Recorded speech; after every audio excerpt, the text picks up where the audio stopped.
I used to work with like multilateral banks, and I was working in the power sector. And I started going into villages to explore the potential for off-grid solar. And the biggest hurdle that I saw there within these communities was affordability. So while the technology existed, the people who needed it the most couldn't access it and couldn't afford it.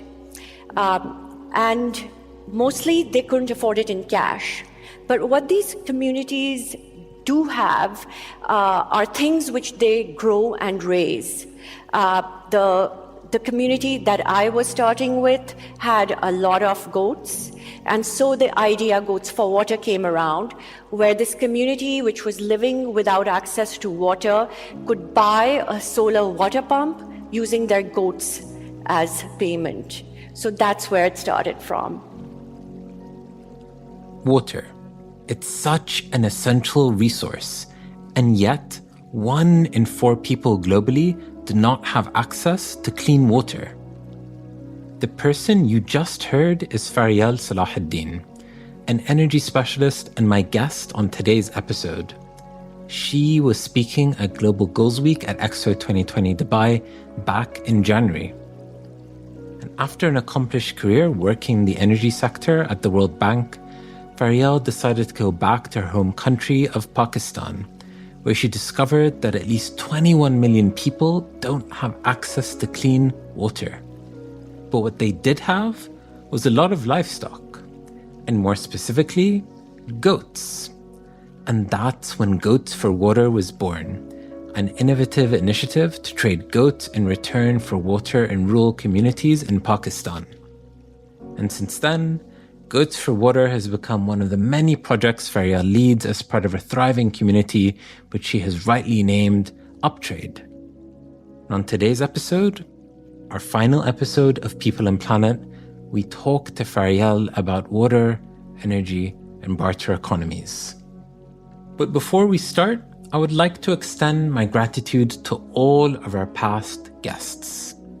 Your inspirational journeys and candid storytelling over the last 5 months have helped make this show what it is. Thank you from the bottom of our hearts, and a big thank you to you, our listeners, for tuning in. I'm Tariq Al-Alemi, and this is People and Planet, a podcast from Expo 2020 Dubai's program for People and Planet, where changemakers discuss what it takes to create a sustainable future for our planet. An important and vital topic to inspire other people to take this action. journey through space and time. An extension of our natural wealth. Brings us together in so many different ways. Optimize women's contribution to security to build a brighter tomorrow. Currency has been one of the key inventions in human history. For centuries, we've used anything for money, from beads, shells, to spices. Money has often been what we imagine it to be and give value to. And as a social entrepreneur and barter economist, Fariel is reimagining money through goats. Thank you so much, Fariel, for joining us today. It's a real honor to have you with us. Thank you, Tariq. Thank you for having me here, and I'm excited to share our story and to chat with you about it. I'm excited to start from the very beginning and to roll back to your upbringing and your growing up in Pakistan. Now, in many ways, Uptrade and its initiatives, Goat for Water, Goats for Solar, and eMendi, combine several missions into one. How did your family, your upbringing, and background shape the path that led you towards becoming passionate about water and energy access? So I actually grew up in a very urban area with a very urban lifestyle, and I don't think I had ever met a farmer in my life until the time I started this work. So I had this opportunity to visit the communities by chance. I was in Karachi. I had just moved back to Pakistan, and And somebody was going and visiting the villages and asked me to come along. And I thought, oh, why not? And just 2 hours away, imagine a landscape which is completely barren. It's just wherever your eye can go, you see open, vast land. And if you pay attention, you will see, as you're driving in, settlements. And these houses are built with mud, with thatched roofs. This community had a diesel pump installed, which they had been using, but this pump had not been working for many weeks. And this community was busing water. So they were bringing water 2 hours from Karachi to their community. When I spoke to the people there, they were saying that we are using the water really, really carefully because it's really expensive. And looking further into it, what I noticed was that the community was obviously low on cash. But as I was sitting there, I was noticing, every few minutes there would be a goat that would pass by, or a herd of animals would pass by. And so I asked them to pay in goats. They agreed. I had no idea what I would be doing with these goats at that time. And then a few months later, Eid al-Azha came around. And this, as you know, in the Muslim world, it's like Christmas. And the idea is that you sacrifice livestock and the meat is distributed amongst those people who generally cannot afford to have a high protein, high meat diet. So the prices of livestock go up. And I thought to myself that, I own goats and I should try and sell them. It's a good time to do that. And so I just put up a post on Facebook. Friends and family ordered their livestock from me. We were able to recover the cost of the pump that had been installed in this village. And that was it. That was the beginning of this model, that it could work. And so what would your advice now to communities and people who are looking at really engaging with what they have, what would your advice be? What are some lessons that you've learned from Uptrade? The lesson that I would like to pass on, and which I've learned, is that a lot of the time we look for solutions which are working already, and also solutions which may not be very adaptable to the communities that we work with. And it's important, I feel, to look at how things are already working and what is working within the communities and what are the ways that these communities already function, and bring them into more formal arrangements. The panel at Expo was a great panel. It was really interesting to hear about grassroots solutions that are in place. And that is what captures what Uptrade is doing.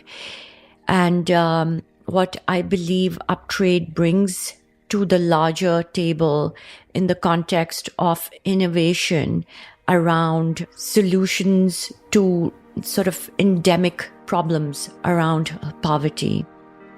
Most of the time, we are looking at problems through lenses that have been in place for a very long time, that have not been changed, that have been, okay, this worked in this place, this worked in this economy, let's try and bring this to this particular community, let's try and bring it to this particular solution.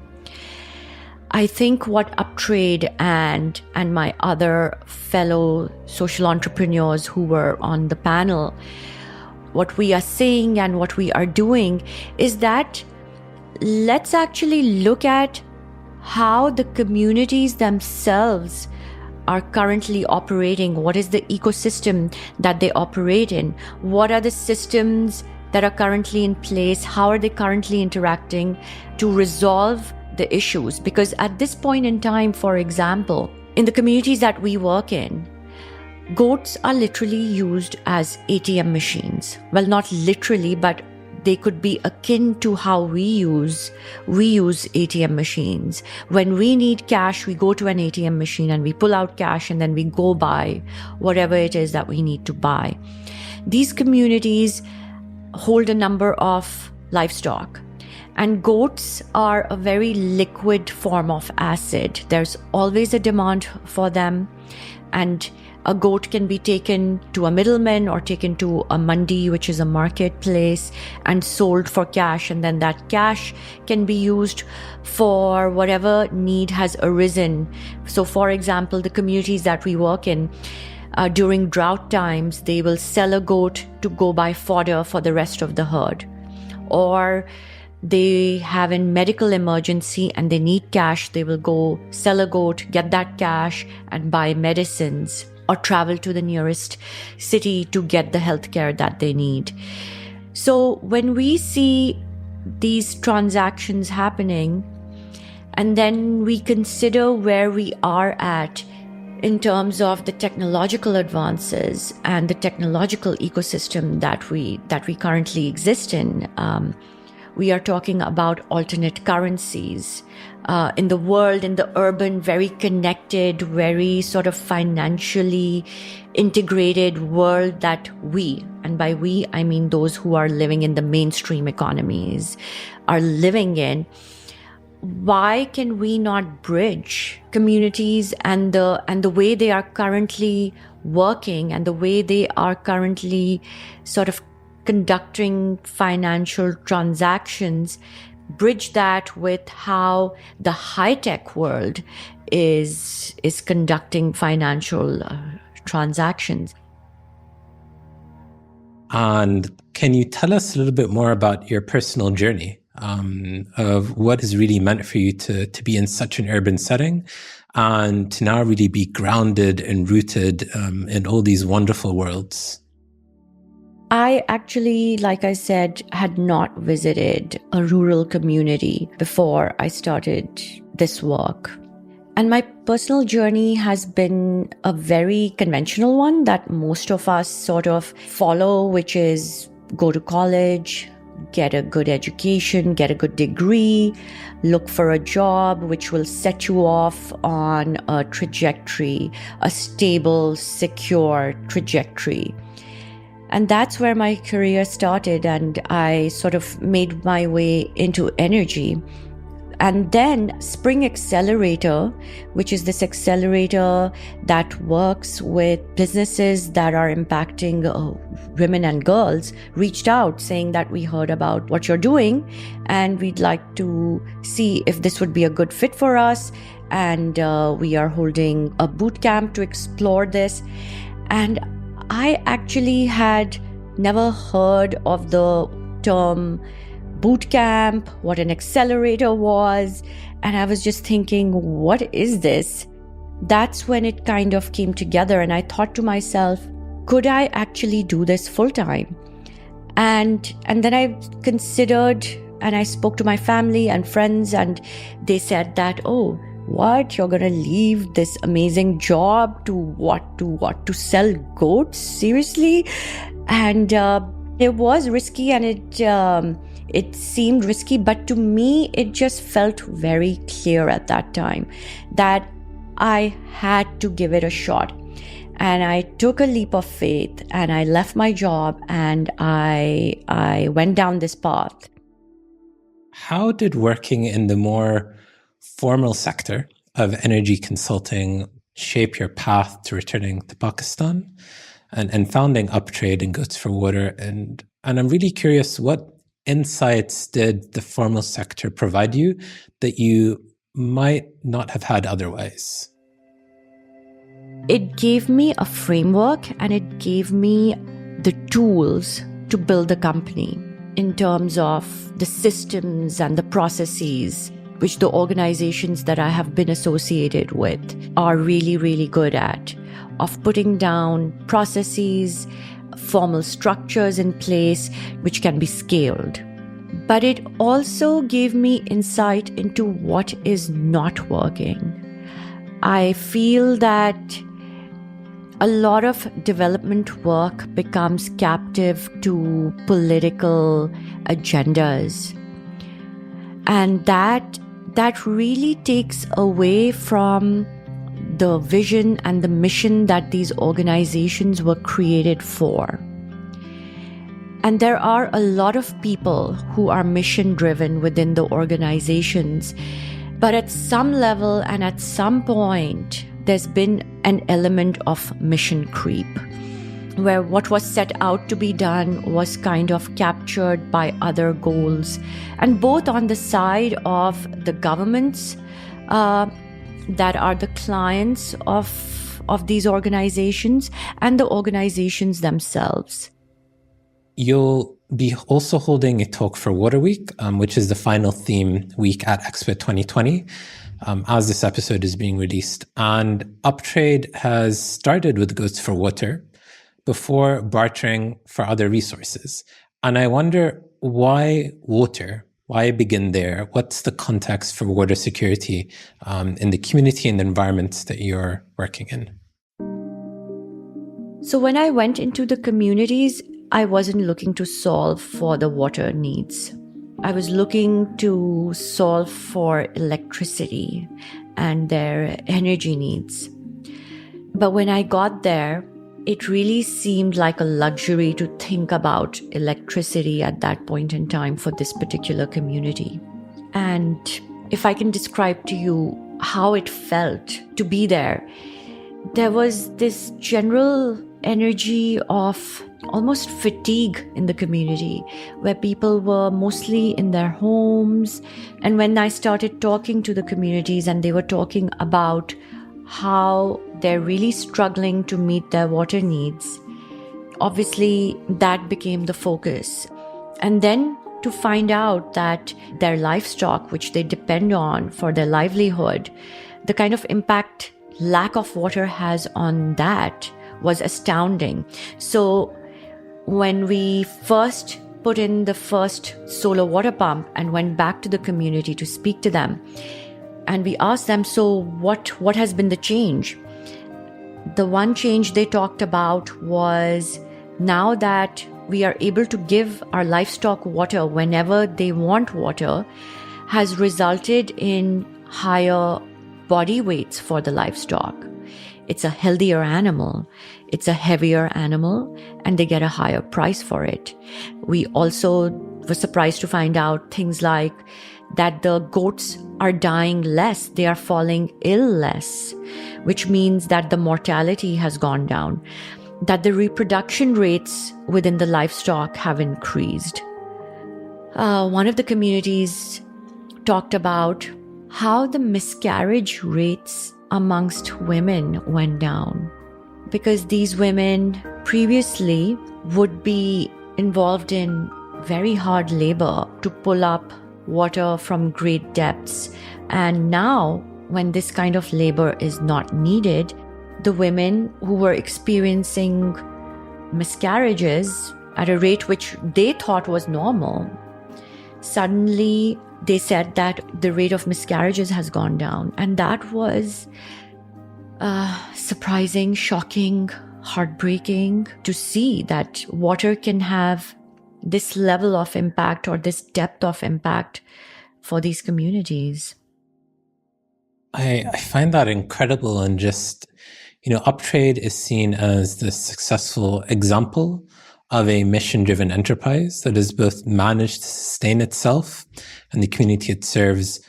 I wonder, where do you see the future of mission-driven companies and social enterprises such as yours, especially ones that are really pushing the forefront of all these different pioneering, both macro models and micro models? So, on one hand, I see a great drive towards mission-driven companies, and that seems to be the natural progression of any kind of enterprise that is now being built and created. The just-for-profit model does seem to be now outdated. On the other hand, it's still a bit of a struggle, because in some ways, the capital is not following as easily as it would a completely profit-driven companies, right? I have spoken to investors who have very plainly and very sort of bluntly said that, look, we're not interested in the impact. We're only interested in the money. And before I can even say that, look, this company makes money and the margins are good, but there's such a strong sort of prevalence of this idea of fast, quick capital gains to be made. That is a hurdle. And especially in countries like Pakistan, where social capital is extremely difficult to come by, there's still the traditional way of looking at money that, oh, if you're doing socially driven work, it's obviously not going to make money, and we're only sort of like interested in institutions and companies that are purely driven by profit. The myth here is that the word social enterprise also at some level is such a misnomer. To me, any business which is creating value is a successful business. Why should it matter which socioeconomic group happen to be the customers? Because people are gaining from it and they are willing to engage in the economic activity that the company is sort of there for. Okay, and on a closing note, what has your work with Goats for Water taught you about the importance of exchange and bringing minds and communities together when coming up with solutions to the world's greatest problems? I would say there are two primary learnings from this work. The first one is to be open to every voice and every opinion that is part of your stakeholder group. That means that actually the solutions will come from the people whose problems that you're trying to solve for. What we do is that we think up of a solution and then take it to the problem. What this experience for me has been, and what I've really learned, is the solution is actually within the problem and within the people who are facing the problem. And you have to be open to hearing and seeing the solutions within. And it's a difficult ask because we are so conditioned to see in very sort of ways that are predefined. Because we've had so much training in so many ways, and college has taught us one thing, the place we work at has taught us one thing, and it requires you to dismantle some of the things that you have learned to be able to actually see some of the answers. And second is, I think, consensus building in terms of all stakeholders and all actors that are involved in a problem have to be on board.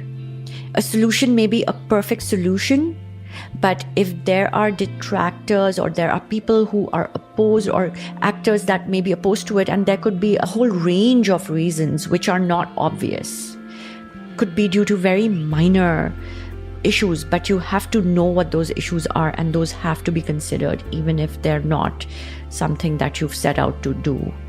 That's not your mission goal, but then that has to become part of the mission as well, to be able to sort of solve for the problem. And Tariq, I have to tell you, it has been such a fulfilling experience in every possible way. And I really feel lucky to be doing this work. We have worked in now about 49-50 communities, putting up solar pumps. We've expanded to solar home systems. We are exploring other assets. We've also created and are building a marketplace to connect farmers to the tertiary market through our meat line. And it's just so much fun. Every day is just super fun. Of course, there are days where it's super frustrating and scary as well, but things somehow keep lining up, and I am so grateful for it.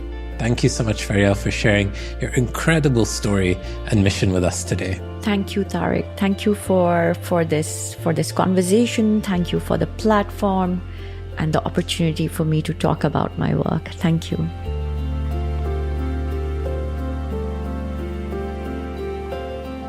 People and Planet is an official podcast of Expo 2020 Dubai, creating a sustainable future for our planet together.